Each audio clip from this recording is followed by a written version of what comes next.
1 Timóteo, capítulo 1. Paulo, apóstolo de Cristo Jesus, por ordem de Deus nosso Salvador, e de Cristo Jesus nossa esperança, a Timóteo, verdadeiro filho na fé, que a graça, a misericórdia e a paz, da parte de Deus Pai e de Cristo Jesus nosso Senhor, estejam com você. Quando eu estava de viagem rumo à Macedônia, pedi a você que ainda permanecesse em Éfeso para admoestar certas pessoas, a fim de que não ensinem outra doutrina, nem se ocupem com fábulas e genealogias sem fim. Essas coisas mais promovem discussões do que o serviço de Deus na fé. O objetivo dessa admoestação é o amor que procede de um coração puro, de uma boa consciência e de uma fé sem hipocrisia. Algumas pessoas se desviaram destas coisas e se perderam em discussões inúteis, pretendendo passar por mestres da lei, não compreendendo, porém, nem o que dizem, nem os assuntos sobre os quais falam com tanta ousadia. Sabemos que a lei é boa, se alguém se utiliza dela de modo legítimo, tendo em vista que não se promulga a lei para quem é justo, mas para os transgressores e rebeldes, para os ímpios e pecadores, para os iníquos e profanos, para os que matam o pai ou a mãe, para os homicidas, para os que praticam a imoralidade, para os que se entregam a práticas homossexuais, para os sequestradores, para os mentirosos, para os que fazem juramento falso, e para tudo o que se opõe à sã doutrina, segundo o Evangelho da glória do Deus bendito, do qual fui encarregado. Dou graças a Cristo Jesus nosso Senhor, que me fortaleceu e me considerou fiel, designando-me para o ministério, a mim que no passado era blasfemo, perseguidor e insolente, mas alcancei misericórdia, pois fiz isso na ignorância, na incredulidade. Transbordou, porém, a graça de nosso Senhor, com a fé e o amor que há em Cristo Jesus. Esta palavra é fiel e digna de toda aceitação, que Cristo Jesus veio ao mundo para salvar os pecadores, dos quais eu sou o principal. Mas por esta mesma razão me foi concedida a misericórdia, para que em mim, que sou o principal pecador, Cristo Jesus pudesse mostrar a sua completa longanimidade, e eu servisse de modelo para todos os que hão de crer nele para a vida eterna. Assim ao Rei eterno, imortal, invisível, Deus único, honra e glória para todos sempre. Amém. Esta é a admoestação que faço a você, meu filho Timóteo, segundo as profecias que anteriormente foram feitas a seu respeito, que firmado nelas, você combata o bom combate, mantendo a fé e a boa consciência, porque alguns, tendo rejeitado a boa consciência, vieram a naufragar na fé. Entre esses estão Himeneu e Alexandre, os quais entreguei a Satanás para serem castigados, a fim de que aprendam a não blasfemar. 1 Timóteo, capítulo 2. Antes de tudo, peço que se façam súplicas, orações, intercessões e ações de graças em favor de todas as pessoas. Ora em favor dos reis e de todos os que exercem autoridade, para que vivamos vida mansa e tranquila, com toda piedade e respeito. Isto é bom e aceitável diante de Deus nosso Salvador, que deseja que todos sejam salvos e cheguem ao pleno conhecimento da verdade, porque há um só Deus e um só mediador entre Deus e a humanidade, Cristo Jesus, homem, que deu a si mesmo em resgate por todos, testemunho que se deve dar em tempos oportunos. Para isto, fui designado pregador e apóstolo. Afirmo a verdade, não minto, mestre dos gentios na fé e na verdade. Quero, pois, que os homens orem em todos os lugares, levantando mãos santas, sem ira e sem animosidade. Da mesma forma, que as mulheres em traje decente se enfeitem com modéstia e com bom senso, não com tranças no cabelo, ouro, pérolas ou roupas caras, porém com boas obras, como convém a mulheres que professam ser piedosas. A mulher aprenda em silêncio com toda submissão. E não permito que a mulher ensine, nem que exerça autoridade sobre o homem. Esteja, porém, em silêncio. Porque primeiro foi formado Adão, depois Eva. E Adão não foi iludido, mas a mulher, sendo enganada, caiu em transgressão. Mas ela será salva tendo filhos, se permanecer em fé, amor e santificação, com bom senso. 1 Timóteo, capítulo 3. Fiel é a palavra. Se alguém deseja o episcopado, excelente obra almeja. É necessário, pois, que o bispo seja irrepreensível, esposo de uma só mulher, moderado, sensato, modesto, hospitaleiro, apto para ensinar, não dado ao vinho nem violento, porém cordial, inimigo de conflitos, não avarento, e que governe bem a própria casa, criando os filhos sob disciplina, com todo respeito. Pois se alguém não sabe governar a própria casa, como cuidará da igreja de Deus? Que o bispo não seja recém-convertido, para não acontecer que fique cheio de orgulho e incorra na condenação do diabo.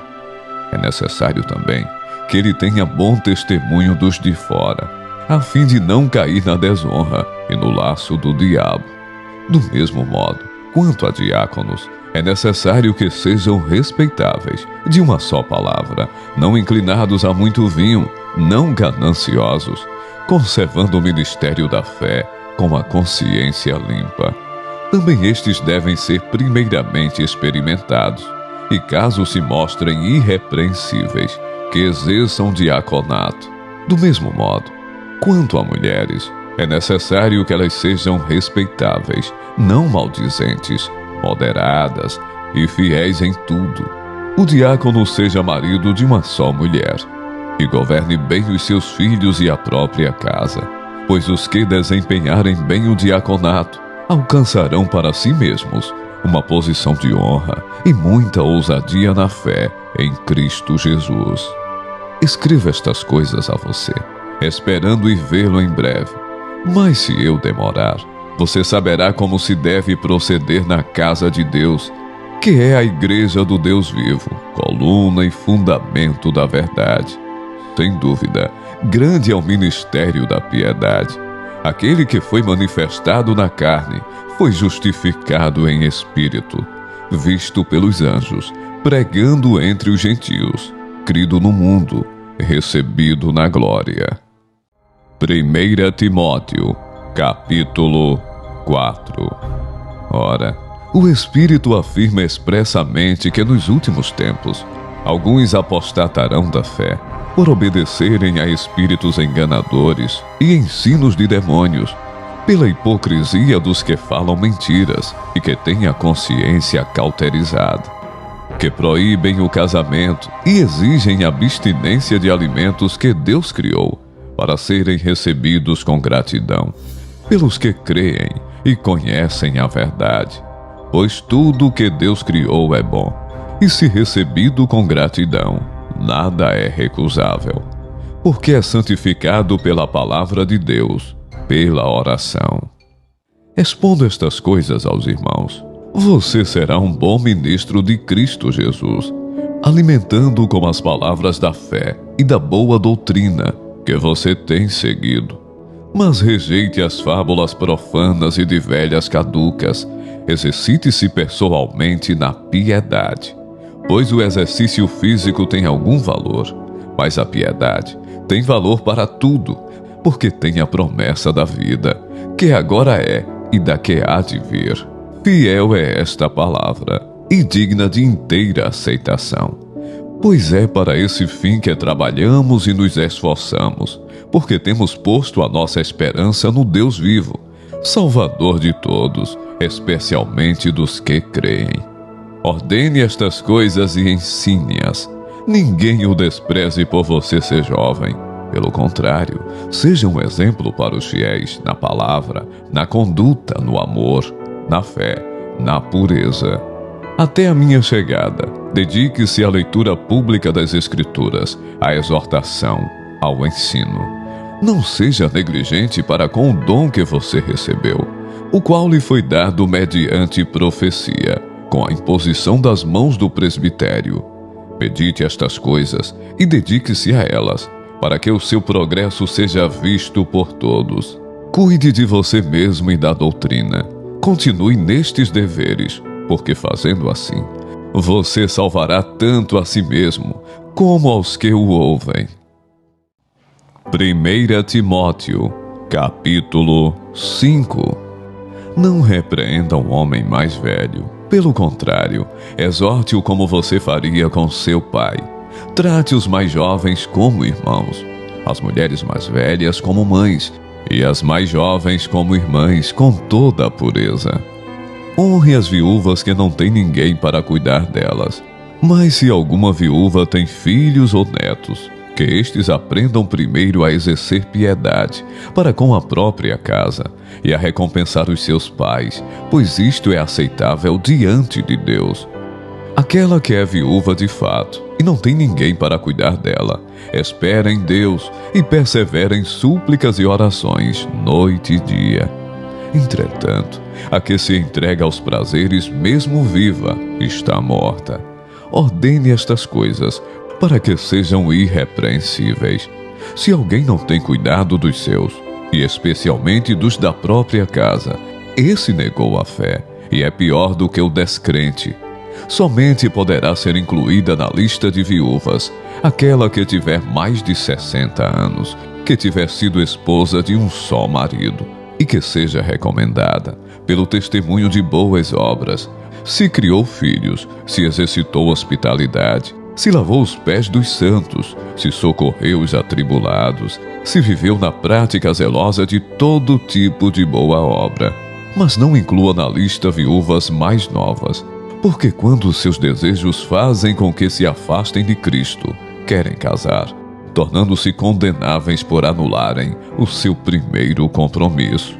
Além do mais, elas aprendem também a viver ociosas, andando de casa em casa, e não somente ficam ociosas, mas ainda se tornam fofoqueiras e intrometidas, falando o que não devem. Por isso, quero que as viúvas mais novas casem, criem filhos, sejam boas donas de casa, e não deem ao adversário motivo algum para falar mal de nós, pois algumas já se desviaram, seguindo Satanás. Se alguma mulher crente tem viúvas em sua família, socorra-as, para que a igreja não fique sobrecarregada e possa socorrer as viúvas que não têm ninguém. Devem ser considerados merecedores de pagamento em dobro os presbíteros que presidem bem, especialmente os que se esforçam na pregação da palavra e no ensino. Pois a Escritura declara: não amordace o boi quando ele pisa o trigo, e ainda, o trabalhador é digno do seu salário. Não aceite denúncia contra presbítero, a não ser exclusivamente sob o depoimento de 2 ou 3 testemunhas. Quanto aos que vivem no pecado, repreenda-os na presença de todos, para que também os demais temam. Diante de Deus, de Cristo Jesus e dos anjos eleitos, peço com insistência que você guarde estes conselhos, sem discriminação, nada fazendo com espírito de parcialidade. Não tenha pressa para impor as mãos sobre alguém. Não seja cúmplice dos pecados dos outros. Conserve-se puro. Não beba somente água, beba também um pouco de vinho, por causa do seu estômago e das suas frequentes enfermidades. Os pecados de alguns são notórios, mesmo antes do juízo, mas os de outros só se manifestam mais tarde. Do mesmo modo, também as boas obras se evidenciam, e aquelas que ainda não são manifestas não poderão ficar escondidas. 1 Timóteo, capítulo 6. Todos os servos que estão debaixo de jugo, considerem dignos de toda a honra o próprio Senhor, para que o nome de Deus e a doutrina não sejam difamados. Também os que têm senhor crente, não o tratem com desrespeito, porque é irmão. Pelo contrário, trabalhem ainda mais, pois ele que partilha do seu bom serviço é crente e amado. Ensine e recomende estas coisas. Se alguém ensina outra doutrina e não concorda com as sãs palavras de nosso Senhor Jesus Cristo e com o ensino segundo a piedade, esse é orgulhoso e não entende nada, mas tem um desejo doentio por discussões e brigas a respeito de palavras. É daí que nascem a inveja, a provocação, as difamações, as suspeitas malignas e as polêmicas sem fim, da parte de pessoas cuja mente é pervertida e que estão privadas da verdade, supondo que a piedade é fonte de lucro. De fato, grande fonte de lucro é a piedade com contentamento, porque nada trouxemos para o mundo, nem coisa alguma podemos levar dele. Tendo sustento e com que nos vestir, estejamos contentes. Mas os que querem ficar ricos caem em tentação, em armadilhas e em muitos desejos insensatos e nocivos, que levam as pessoas a se afundar na ruína e na perdição. Porque o amor ao dinheiro é a raiz de todos os males, e alguns nessa cobiça se desviaram da fé e atormentaram a si mesmos com muitas dores. Mas você, homem de Deus, fuja de tudo isso. Siga a justiça, a piedade, a fé, o amor, a perseverança, a mansidão. Combata o bom combate da fé. Tome posse da vida eterna, para a qual você também foi chamado, e da qual fez a boa confissão diante de muitas testemunhas. Diante de Deus, que preserva a vida de todas as coisas, e diante de Cristo Jesus, que na presença de Pôncio Pilatos fez a boa confissão, eu exorto você a guardar este mandamento imaculado, irrepreensível, até a manifestação de nosso Senhor Jesus Cristo, a qual no tempo certo há de ser revelada pelo bendito e único soberano, o Rei dos Reis e Senhor dos Senhores, o único que possui imortalidade, que habita em luz inacessível, a quem ninguém jamais viu, nem é capaz de ver. A ele honra e poder eterno. Amém. Exorte os ricos deste mundo a que não sejam orgulhosos, nem depositem a sua esperança na instabilidade da riqueza, mas em Deus, que tudo nos proporciona ricamente para o nosso prazer. Que eles façam o bem, sejam ricos em boas obras, generosos em dar e prontos a repartir, ajuntando para si mesmos um tesouro que é sólido, fundamentado para o futuro, a fim de tomarem posse da verdadeira vida. E você, ó Timóteo, guarde o que lhe foi confiado, evitando os falatórios inúteis e profanos, e as contradições daquilo que falsamente chamam de conhecimento, pois alguns, professando, se desviaram da fé. A graça esteja com vocês.